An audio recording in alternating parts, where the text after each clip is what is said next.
Basically एक जो United तानी आर्मी का रिलेटेड एक केस लोंगडिंग में हुआ था। तो इसका रिलेटेड हमारा जो पुलिस हेडक्वार्टर से कल आप सब ने देखा होगा ब्रीफिंग किया है। तो मैं जस्ट उसी को ही सप्लीमेंट करते हुए आपको एक इन्फॉर्मेशन देना चाहूँगा। ऑन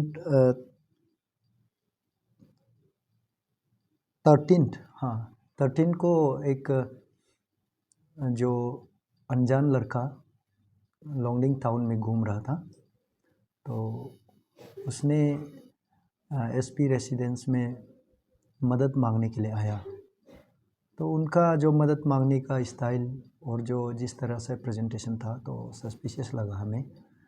तो अकॉर्डिंगली हम थोड़ा सा उनको बिठाया, चाय वगैरह पिला के थोड़ा बेसिक सवाल पूछने लगा। तो थोड़ा सा उसका पूरा नर्वसनेस चेहरा में वो सब झलक रहा था।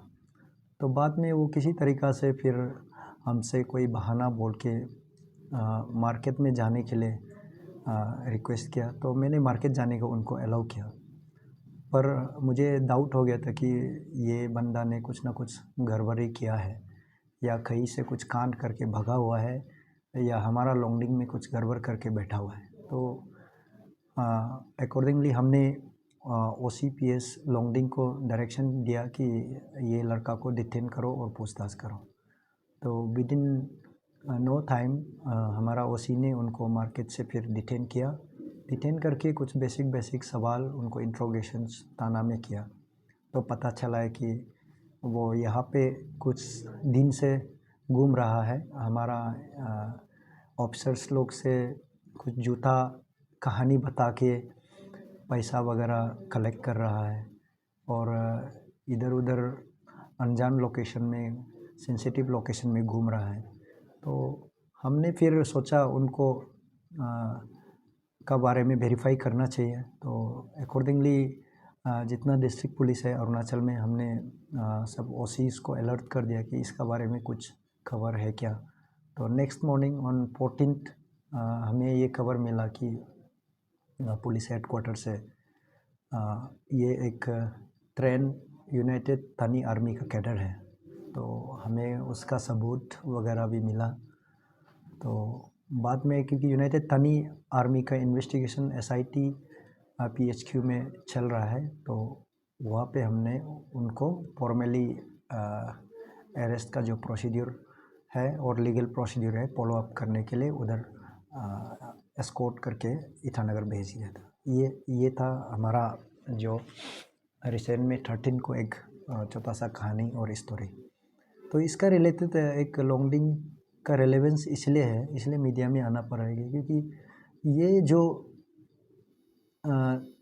एलिजेड तानी आर्मी का जो कैडर है लोंगडिंग में जुलाई से रह रहा था और किसी औरत के साथ में रह रहा था जो विडो है, तो उनके साथ रह रहा था। एकदम आसान से ज़िंदगी, बढ़िया ज़िंदगी जी के बैठ रहा था।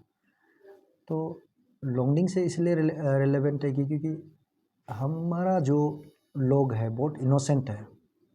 तो किसी भी आदमी को पनाह देता है, कोई बैकग्राउंड चेक नहीं करके कहीं से भी आके बैठ जाता है। तो या 2-3 महीना, जैसे कि ये अभी का ये एग्जांपल, 3 महीना जुलाई से ये ट्रेनिंग लेने का बाद ईटानगर जाके फिर वापस आके यहाँ में आराम से जुलाई से रह रहा है, लेकिन कानो कान कुछ खबर नहीं है।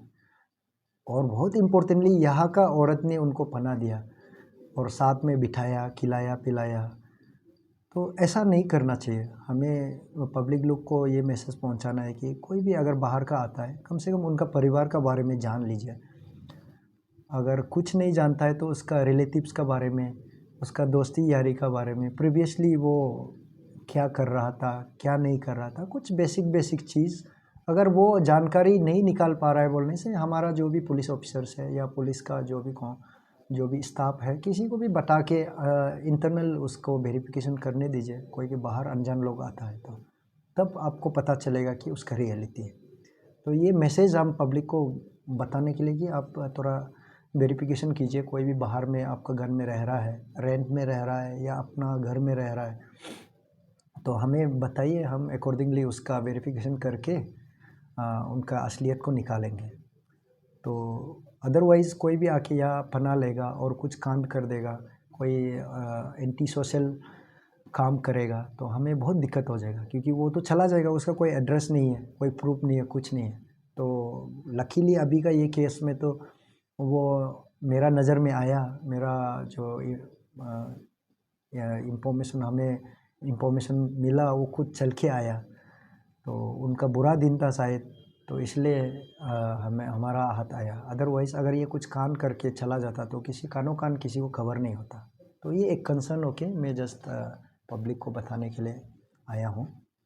ये महिला और उसका पहचान पहले से था या कैसा उनका पहला मुलाकात हुआ?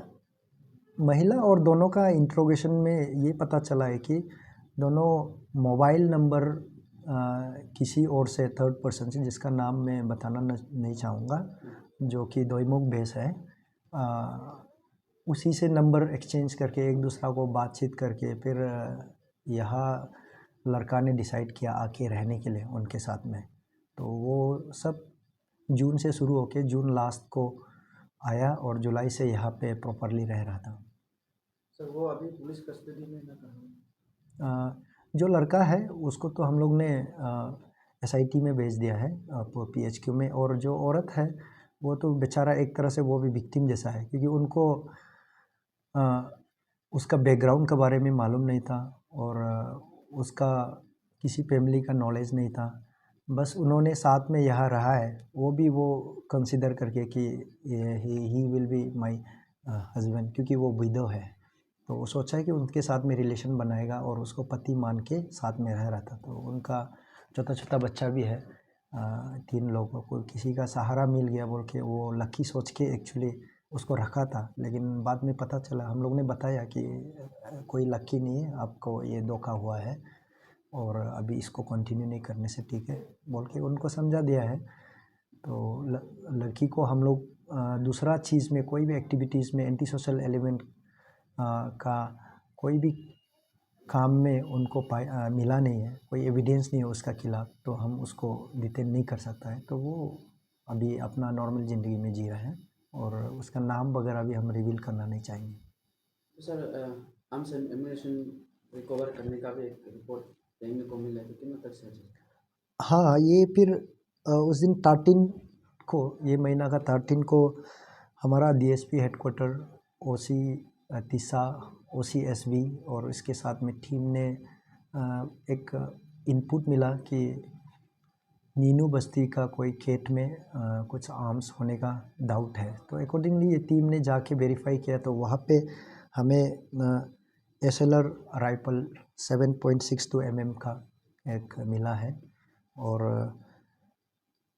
7.62 mm एमुनेशन 130 राउंड्स जैसा मिला है। तो ये वहाँ पे छिपा के रखा था। तो अभी एक केस रजिस्टर किया है हमने, Tisa PS case number 4/25 under relevant section of the Arms Act 1959। तो अभी इसका तहकीकात चल रहा है और बाकी का कार्रवाई बाद में पता चलेगा। और इसका रिलेटेड भी जस्ट ये मैसेज देना था कि कोई पब्लिक को अगर इसी रिलेटेड कुछ भी इंफॉर्मेशन होने से वो बेशक हमारा ओसी को कांटेक्ट करे या कोई भी पुलिस स्टाफ को कांटेक्ट करके इसका इंफॉर्मेशन शेयर कर सकता है। और हम उनका जो भी इन्फॉर्मेंट है उनका हमेशा हम सेक्रेसी को ध्यान में रखता है। उनका नाम वगैरह या कौन इन्फॉर्मेशन दिया, हम कभी उनको किसी को जानने नहीं देता है। तो ये भी एश्योर करता हूँ। तो कुछ भी इन्फॉर्मेशन अगर ये आर्म्स रिलेटेड भी है तो हमें शेयर कर सकता है पब्लिक लोग। साथ साथ में और 2 गुड वर्क एक आपको पब्लिक का साथ बताना चाहूँगा।